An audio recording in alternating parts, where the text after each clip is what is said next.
சொல்லிக் கொடுப்பதில் வாத்தியார், தொண்டையில குண்டடி பட்டாலும் துண்டு சீட்டு தேடாத முதல்வர், குரலில் தடுமாற்றம் இருந்தாலும் கொள்கையிலே தடுமாறாமல் வாழ்ந்த தலைவர், பெண்கள் மனதில் பொன்மனச் செம்மல், ஏழை மக்களுக்கு என்றென்றும் மன்னாதி மன்னன் நமது புரட்சி தலைவர். புரட்சி தலைவர் பிறந்தநாள் கூட்டத்தில் பேசணும்னாலே ஒரு தனி எனர்ஜி கிடைக்கும். அதுலயும் அண்ணன் கேடிஆர் அவர்கள் முன்னாடி பேச போறான்னு நினைச்சா இன்னும் அதிக எனர்ஜி கிடைக்கும். இன்னைக்கு நிஜமாவே தென் மாவட்டத்தில் இன்னைக்கு வந்து இங்க பேசிக்கிட்டு புரட்சி தலைவர் அவரை பத்தி பேசணும்னா ஒரு மீட்டிங் பத்தாது, ஒரு மேடை பத்தாது. ஒரு தலைவர் மறைஞ்சு 38 வருஷம் ஆனாலும் ரோட்ல அவர் படம் வச்சு மாலைய போட்டு மக்கள் சொந்த காசு செலவு பண்ணி அவரோட பிறந்த நாளையும் நினைவு நாளையும் கொண்டாடுறாங்கன்னா அவர் வாழ்ந்தது வாழ்க்கையில வரலாறு. நம்ம புரட்சி தலைவர் தமிழக மக்களை காக்கிறதுக்காக, தமிழ் மக்கள் பக்கம் நிக்கணும்ன்றதுக்காக, தமிழக மக்களின் உரிமைகளுக்காக மக்கள் இயக்கமான இந்த அதிமுகவை ஆரம்பிச்சார். தலைவர் இந்த இயக்கம் ஆரம்பிச்சப்போ ஆதாயத்தை தேடினவங்க எல்லாம் கருணாநிதி கூட இருந்துட்டாங்க. அண்ணா வழியில நடந்தவங்க எல்லாம் புரட்சி தலைவர் கூட வந்துட்டாங்க. வெற்றி மேல வெற்றி தான் புரட்சி தலைவருக்கு. தமிழ்நாட்டில் தீய சக்தியா இருந்த கருணாநிதிய ஒரு தூய சக்தியா இருந்து புரட்சி தலைவர் எதிர்த்தாரு. புரட்சி தலைவர் முதல்வர் ஆனதுக்கு அப்புறம் தமிழ்நாட்டோட தலையெழுத்தே திருத்தி எழுதினார். திமுக ஆட்சி காலத்துல கஷ்டப்பட்டு இருந்த மக்களுக்கு அத்தனை கஷ்டத்துல இருந்து நிவாரணத்தை வாங்கி கொடுத்து விடுதலை வாங்கி கொடுத்தார்.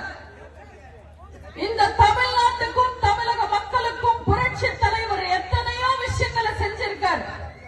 ஜமீன்தார் முறைய ஒழிச்சவர் புரட்சி தலைவர். கிராமத்துக்கு கிராமம் VAO கொண்டு வந்தவர் புரட்சி தலைவர். வேலை வாய்ப்புக்காகவும் கல்வி வசதிக்காகவும் கிட்டத்தட்ட 4000 பஸ் ரூட் கொண்டு வந்தவர் புரட்சி தலைவர். மகளிர் சிறப்பு பேருந்து ஆரம்பிச்சவரே புரட்சி தலைவர். இன்னைக்கு எத்தனையோ வருமானங்கள் இருக்கு அரசாங்கத்துக்கு. இத்தனை வருமானம் இருக்கும் போது பெண்களுக்கு எதுவுமே செய்யாம கொடுத்த வாக்குறுதியை நிறைவேற்றாத ஸ்டாலின் எல்லாம் புரட்சி தலைவர் கிட்ட பாடம் எடுக்கணும். அரசாங்கத்துக்கு எந்த வருமானமும் இல்லாத போது கூட விதவைகளுக்கும் முதியவர்களுக்கும் மாற்றுத்திறனாளிகளுக்கும்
அதிமுக மக்களுக்காக ஆரம்பிக்கப்பட்ட இயக்கம், மக்களுக்காகவே ஒவ்வொரு நொடியும் துடிச்சுக்கிட்டு இருக்கிற இயக்கம்.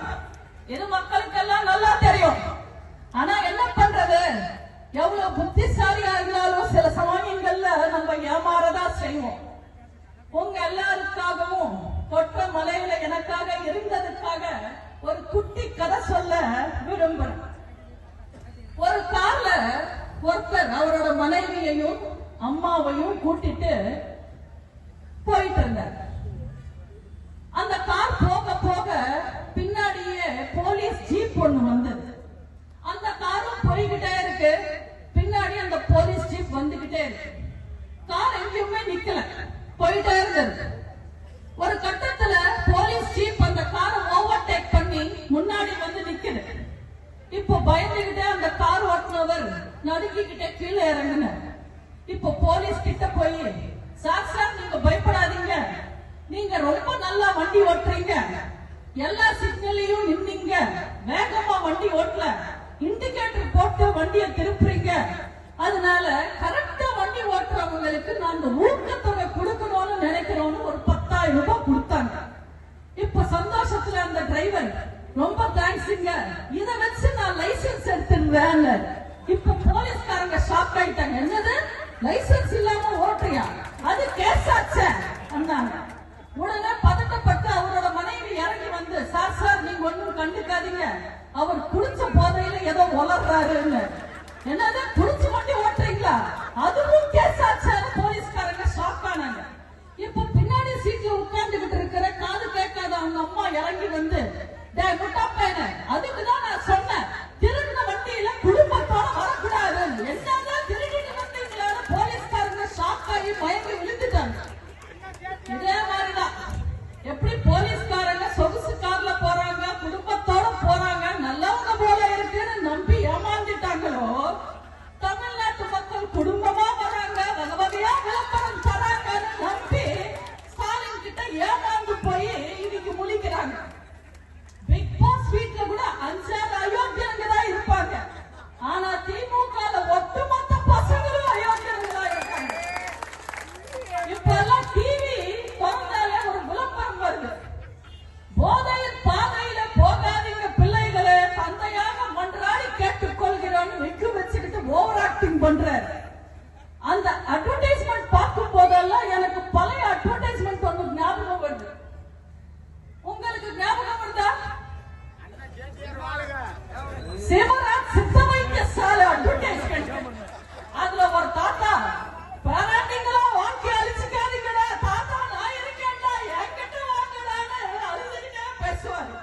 அதே மாதிரி இருக்கு. இப்படி எல்லாம் பேசுறதுக்கு ஸ்டாலினுக்கு வெக்கமா இல்ல? கருணை பத்தி கசாப்காரன் பேசுறதா?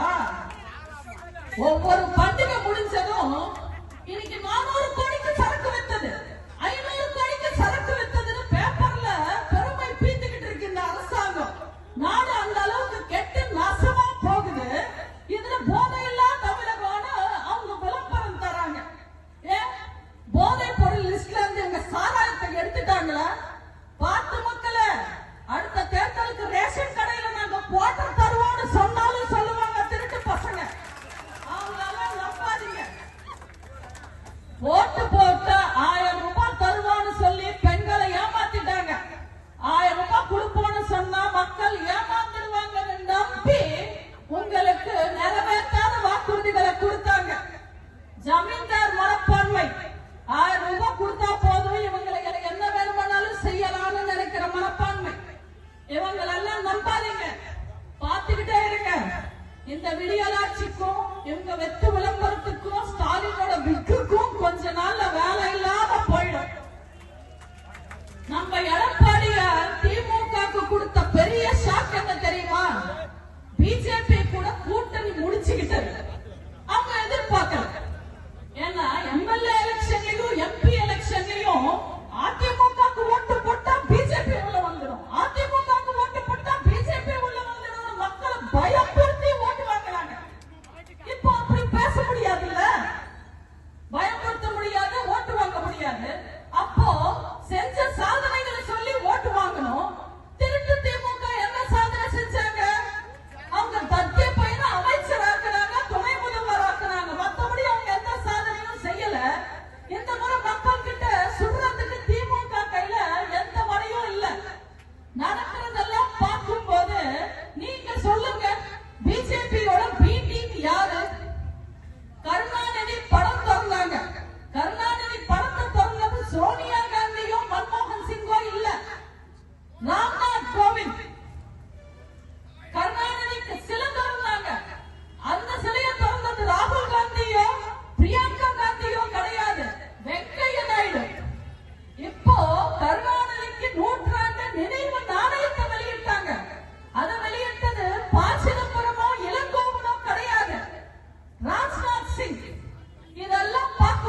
காலத்துல எனக்குமே ஏழை மக்களும் நடுத்தர வர்க்கமும் பால் விலை ஏறிடுச்சு, விலைவாசி ஏறிடுச்சு, ஈபி ஏறிடுச்சுன்னு நம்ம அவஸ்தப்பட்டதே இல்லை. வசதின்றது கடன் மேல கடன் வாங்கி இஎம்ஐ கட்டி போன் வாங்குறதோ பைக் வாங்குறதோ கிடையாது.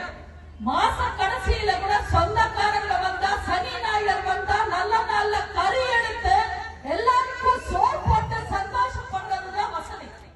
ஆனா தமிழ்நாட்டு மக்களை திமுக இன்னைக்கு அப்படி வச்சுக்கலையே. எல்லா பணத்தையும் சுரண்டி குடும்பத்துக்கு சொத்து சேர்த்து தமிழக மக்களை மட்டும் இலவசங்களுக்காக ஏங்க வைக்கிற நிலைமையில தானே வச்சுக்கிட்டு இருக்காங்க. இதெல்லாம் ஒரு ஆட்சியா? இது வெறும் காட்சி, வெட்டு விளம்பர ஆட்சி, விடியாத ஆட்சி, வெக்கப்பட வேண்டிய ஆட்சி, வேதனைப்பட வேண்டிய ஆட்சி, பெண்களை கெடுக்கப்படுற ஆட்சி, கேள்வி கேட்டா ஒடுக்கப்படுற ஆட்சி, சனாதனம் சமாதியான ஆட்சி, ஒரு பைசாக்கு பிரயோஜனம் இல்லாத ஆட்சி இந்த வெட்டு விளம்பர ஆட்சி. இன்னைக்கு பால் விலையில இருந்து பருப்பு விலை வரைக்கும் ஏற்றிட்டு தமிழ்நாட்டு அரசாங்கம் 8 லட்சம் கோடி கடன் வாங்கிட்டு தமிழ்நாட்டு மக்களுக்கு என்னையா செஞ்சீங்கன்னு கேட்டா ஒரு அமைச்சர் கூட வாய திறக்க மாட்டேன்றாங்க. ஒரே ஒரு அமைச்சர் கூட இவ்வளவு கடன் வாங்கினீங்களே மக்களுக்கு என்ன செஞ்சீங்கன்னு கேட்டா ஒருத்தங்க பதில் சொல்லல. ஆனா யோசிச்சு பாருங்க, அதே நம்ம ஆட்சி காலத்துல, அதிமுக ஆட்சி காலத்துல அமாவாசை பௌர்ணமிக்கு கூட 5000 கொடுங்க, 10,000 கொடுங்கன்னு ஸ்டாலின் சீனை போட்டுட்டு இருந்தார். இப்போ ஸ்டாலின் உங்களுக்கு என்ன தராரு? தமிழனுக்கு தமிழ் பண்டிகை பொங்கலுக்கு பணம் கொடுத்தாரா? பைசா கொடுத்தாரா? பொங்கலுக்கு காசு கேட்டா இல்லன்றாரு. மக்களுக்கு நல திட்டங்களை கொண்டு வாங்கன்னா காசு இல்லன்றாரு. உங்களுக்கு கொடுக்கறதுக்கு காசு இல்ல, கேட்டா கஜானால துட்டு இல்ல. ஆனா கண்ணாடி பாலம் கட்டுவாரு, எழுதாத பேனாக்கு கடல்ல பேனாக்கு செலவப்பாரு, கனிமொழிக்கு சங்கமம் நடத்துவாரு, பையனுக்கு பட்டாபிஷேகம் நடத்துவாரு. பொங்கலுக்கு காசு கொடுக்க துப்பு இல்ல, கேட்டா கஜானால துட்டு இல்ல. என்ன பண்ணிருக்காரு உங்களுக்கு யோசிச்சு பாருங்க. பையன் அப்பா பேர்ல காயின் விட்டாரு, அப்பா பேர்ல பார்த்து திறந்தாரு, கலாச்சாரம் குடிச்சவனுக்கும் காசு கொடுத்தாரு. ஆனா தமிழனுக்கு காசு கொடுக்க துப்பு இல்ல, கேட்டா கஜானால துட்டு இல்ல.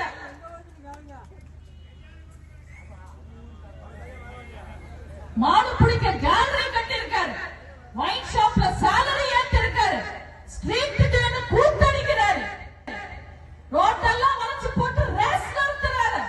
ஆனா ஏழை மக்களுக்கு காசு கொடுக்க துப்பு இல்ல, கேட்டா கஜானால துட்டு இல்ல. கஷ்டத்தை போக்க, மக்களோட கஷ்டத்தை போக்குறதுக்காக நடத்துற கவர்மெண்ட் இல்ல இது. அவரோட குடும்பத்து ஆசைகளை தீர்க்க இஷ்டத்துக்கு நடத்துற கவர்மெண்ட் இது.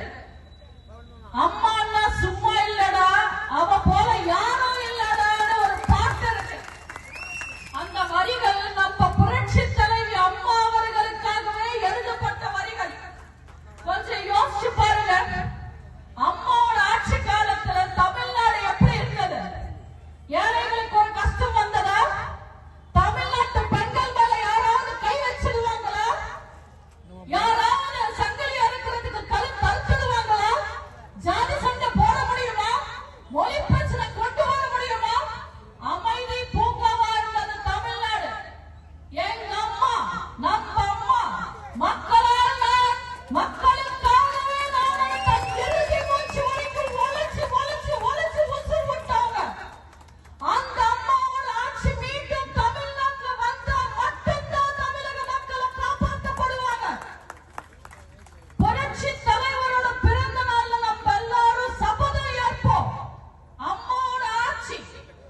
இன்னைக்கு தமிழ்நாட்டுல எங்க தப்பு நடந்தாலும், அட்டகாசங்கள் நடந்தாலும், அராஜகங்கள் நடந்தாலும், யாரா அந்த பையன் யாரு கேட்டா நான் தான் அந்த பையன்னு ஒரு திமுக காரன் வெளியில வந்து நிக்கிறான்.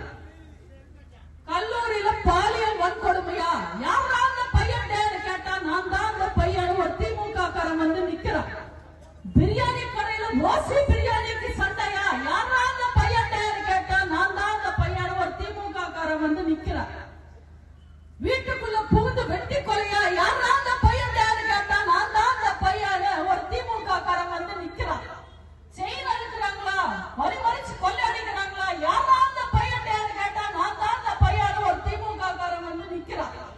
காதல் பிரச்சனை கட்ட பஞ்சாயத்தா, யாரா அந்த பையன் யாரு கேட்டா நான் தான் அந்த பையன் ஒரு திமுக காரன் வந்து நிக்கிறான். ஆழ்கடத்தல் கேசா, யாரா அந்த பையன் யாரு கேட்டா நான் தான் அந்த பையன் ஒரு திமுக காரன் வந்து நிக்கிறான்.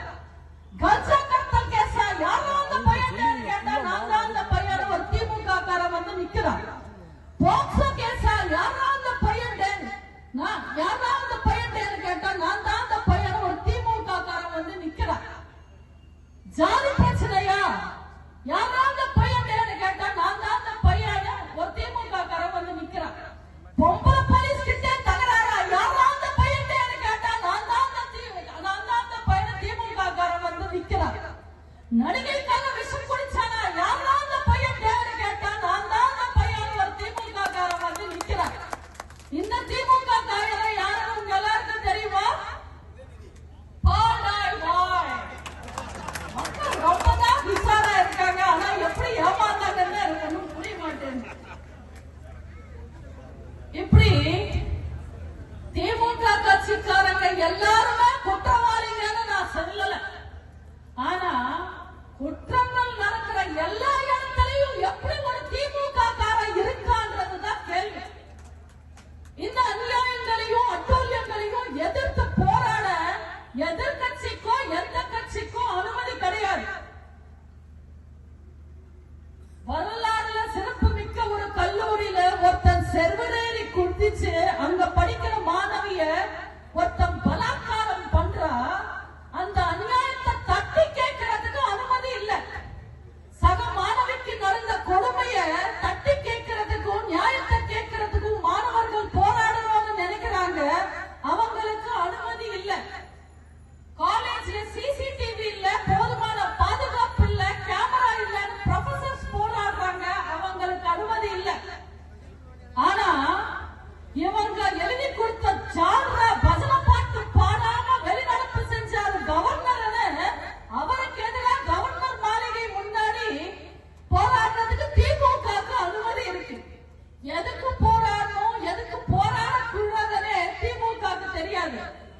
வெட்டு போராட்டங்களும் விளம்பரம் போராட்டங்களும் பண்றதுல பிஹெச்டி பண்ணவங்க திமுக காரங்க.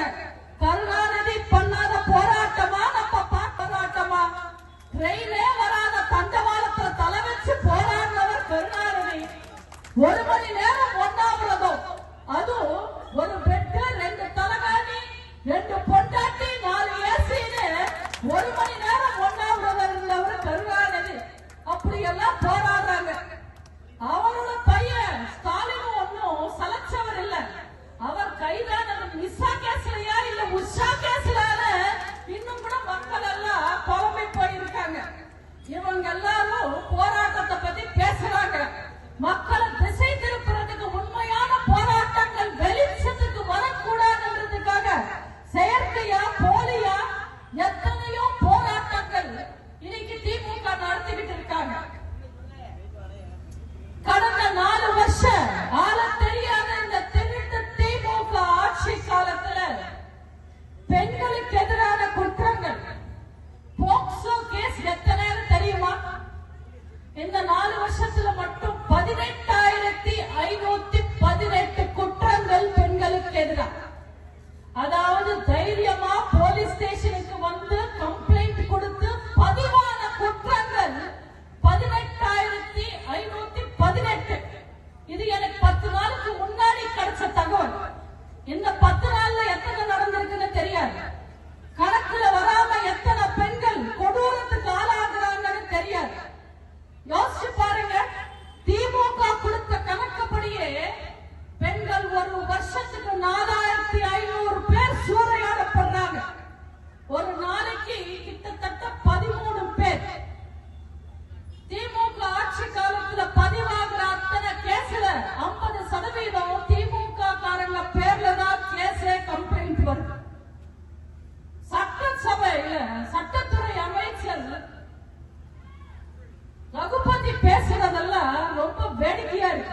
எனக்கு தெரிஞ்ச அண்ணன் ரகுபதிக்கு கட்டம் சரியில்லைன்னு நினைக்கிறேன்.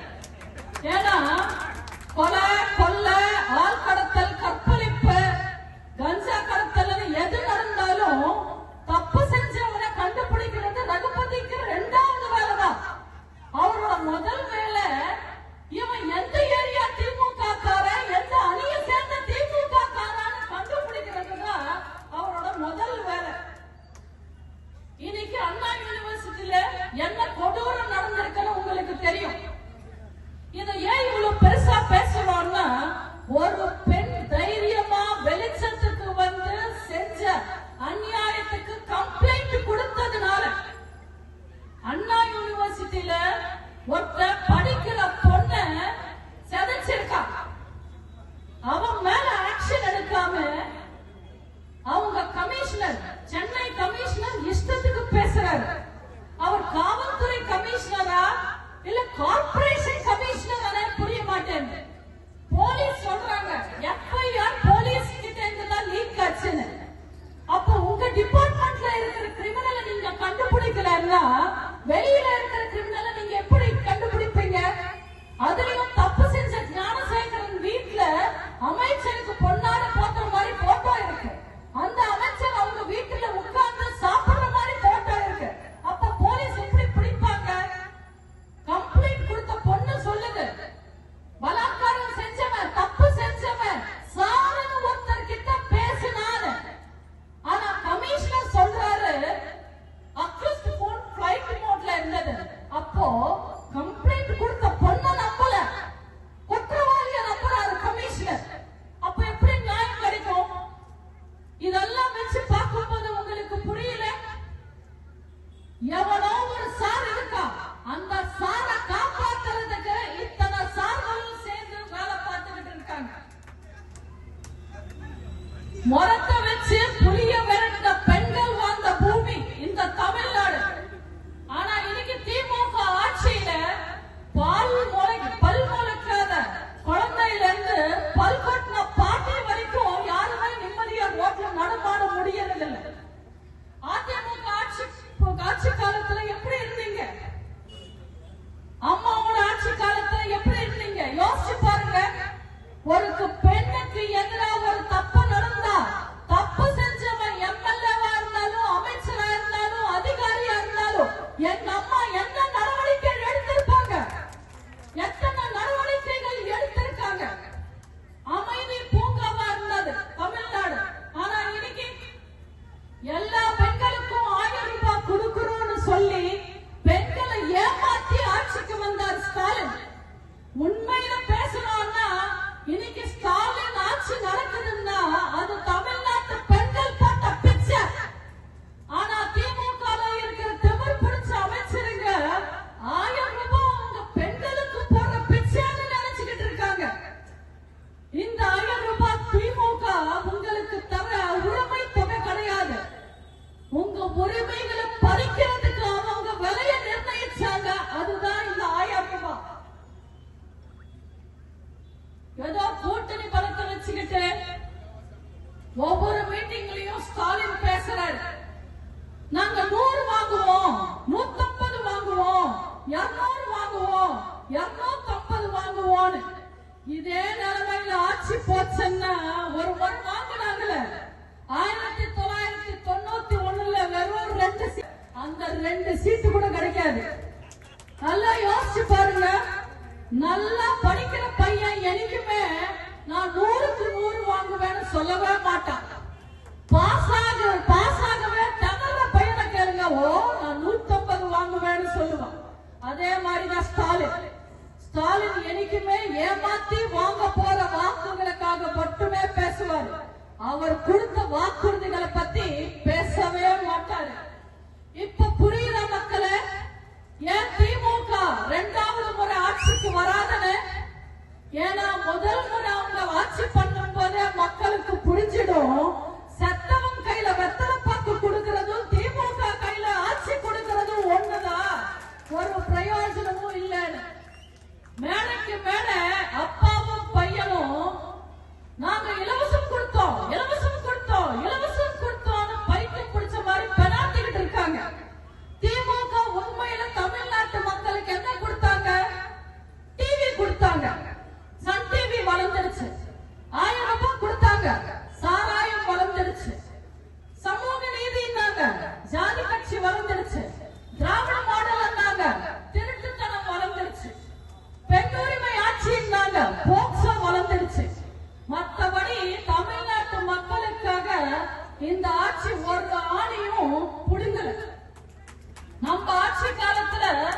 நம்ம எல்லாம் எத்தனையோ இலவசங்கள் கொடுத்திருக்கோம்.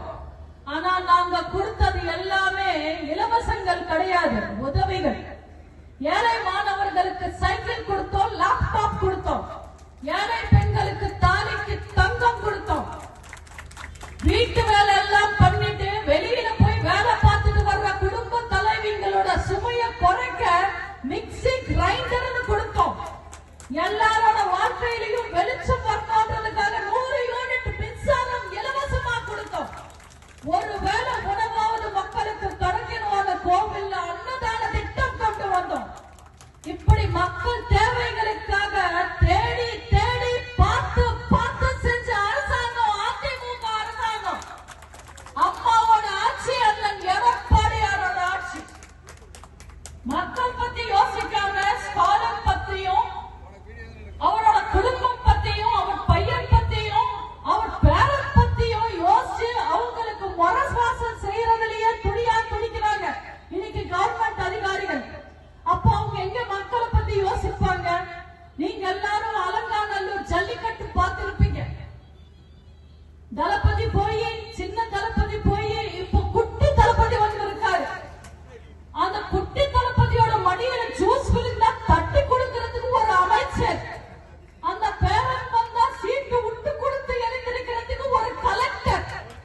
அந்த அம்மாவும் எழுந்திருக்கல, அமைச்சர் அதட்டி எழுப்புறாரு. நல்லா பாக்குறோம் நீங்க பெண்களுக்கு கொடுக்கிற மரியாதை, அதுவும் படிச்சு கலெக்டரா இருக்கிற பெண்களுக்கு கொடுக்கிற மரியாதை. நீங்க எல்லாம் சமூக நீதி, சனாதனம், பகுத்தறிவுன்னு பேசி பெரியார் சமாதி பக்கமோ அண்ணா சமாதி பக்கமோ போயிடாதீங்க. பேயா வந்து செவிலியா போடுவாங்க.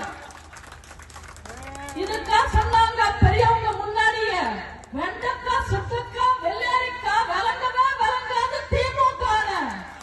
2000 வருஷத்துக்கு முன்னாடியே எழுதி வச்சுட்டாங்க. 2000 வருஷத்துக்கு முன்னாடி ஏது திமுக கேட்காதீங்க.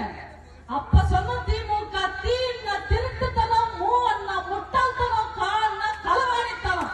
ஆனா இன்னைக்கு இருக்கிற திமுகவுக்கும் அது கரெக்டா பொருந்தும். இன்னைக்கு ஸ்டாலின் திருவள்ளுவரை வச்சு அரசியல் பண்ணணும்னு நினைக்கிறாருன்னு இந்த கொடுமை எல்லாம் எங்க போய் சொல்ல? திருவள்ளுவரை கொண்டாடணுமா தமிழகம்? ஸ்டாலின் சொல்றாரு. ஸ்டாலினுக்கு தெரியுமோ தெரியாதோ, திருவள்ளுவர் தினத்தை அறிவிச்சதே எங்க புரட்சி தலைவர். திருவள்ளுவரை வச்சு விளம்பரம் எல்லாம் அப்புறம் கொடுக்கலாம். திருவள்ளுவர் சொன்ன மாதிரி ஆட்சி பண்ண முயற்சி பண்ணுங்க. நாடொரும் நாடி முறை செய்ய மன்னன், நாடொரும் நாடு கெடும். அப்படின்னா அவரோட ஆட்சியில தினம் தினம் நடக்கிற நல்லது கெட்டது அறிஞ்சு நல்ல முறையில நியாயமான முறையில ஒரு மன்னன் ஆட்சி செய்யலன்னா அந்த நாடு தினம் தினம் கெட்டு போகும். இது நாங்க அதிமுக காரங்க சொன்னதில்லை, திருவள்ளுவர் சொல்லியிருக்கார். இன்னைக்கு உண்மையில தமிழ்நாடு எப்படி இருக்கு? யந்திர பொம்மை மாதிரி ஒரு முதல்வர், இலவச இணைப்பா ஒரு துணை முதல்வர், எதை திருடலான்னு துடிக்கிற எம்எல்ஏக்கள், எதை வேணும்னாலும் திருடலான்னு அலைகிற அமைச்சர்கள், தட்டி கேட்டா குண்டாஸ்ல தூக்கி போடுற வேலை பார்க்கிற காவல்துறை, காய்கறி விற்கிறவங்க கிட்ட கூட கமிஷன் அடிக்கிற கவுன்சிலருங்க, கண்ல பண்ற பொண்ணுங்கள் எல்லாம் கெடுக்கணும்னு நினைக்கிற திமுக கரவேட்டிகள், ஜாதி வெறி பிடிச்ச திமுக நிர்வாகிகள், எலெக்ஷன் வந்தப்போ மட்டும் மக்களை பத்தி யோசிப்போன்னு திமிர் பேச்சு பேசுற துரைமுருகன்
தயவு செஞ்சு பெண் குழந்தைங்களும் தமிழகத்தின் தாய்மார்களும் முதியவர்களும் நிம்மதியா மானத்தோட உசுரோட வாழணும்னா எப்ப தேர்தல் வந்தாலும் ரெட்டாலைக்கு ஓட்டு போடுங்க. காட்டுல இருந்தாலும் நாட்டுல இருந்தாலும் சிங்கம் சிங்கம் தான். ஆளுங்கட்சியா இருந்தாலும் எதிர்கட்சியா இருந்தாலும் எனக்குமே எங்க அண்ணன் எடப்பாடியார் ராஜா தான். எடப்பாடியார் முதல்வர் சீட்ல இருந்தா எதிர்கட்சி தலைவர் சட்டையை கிழிச்சுக்கிட்டு சட்டசபையில இருந்து ஓடிடுவாரு. அதே எங்க எடப்பாடியார் எதிர்கட்சி சீட்ல இருந்தா முதல்வர் கூட சபாநாயகர் முதுகு பின்னாடி போய் ஓடி ஒளிஞ்சிப்பாரு. சிரிச்சு பேசுறதுனால எடப்பாடியார் சைலண்ட்னு நினைக்கிறாங்க. எங்க எடப்பாடியார் சைலண்ட் இல்ல, வைலண்ட்.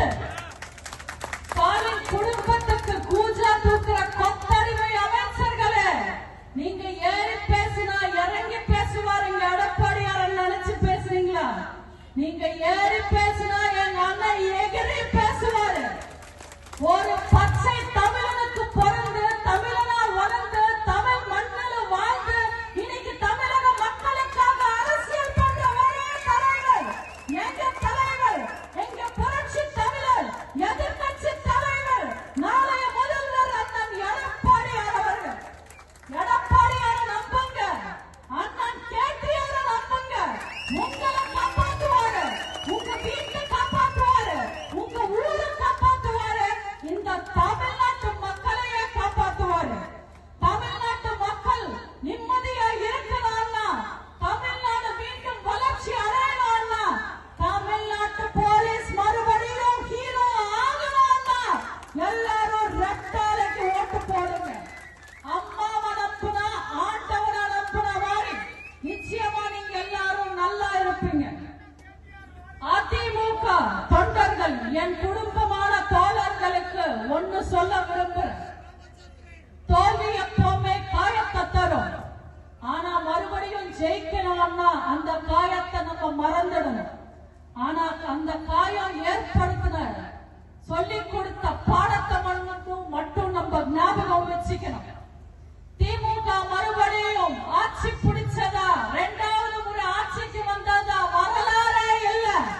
அடுத்த ஆட்சி அதிமுக ஆட்சி. இதுதான் வரலாறு. வரலாறுல எல்லாருக்கும் ஒரு தனி பக்கம் இருக்கும். அந்த பக்கத்தை வெறுமனே விடணுமா, இல்ல அந்த வரலாறுல இருக்கிற பக்கத்துல நம்ம பேர் எழுதணுமான்றது உங்க கையில தான் இருக்கு. நம்ம ஜெயிச்சா அதிமுக ஜெயிச்ச மாதிரி இல்ல, தமிழ்நாட்டு மக்கள் ஜெயிச்ச மாதிரி. நம்பங்கள் தோழர்களே, கழகம் நமது, கடமை நமது, நாளை நமது, எந்த நாளும் நமது. வாய்ப்புக்கு நன்றி கூறி விடைபெறுகிறேன். நன்றி, வணக்கம். மறக்காம சர்ப்ரைஸ் பண்ணுங்க.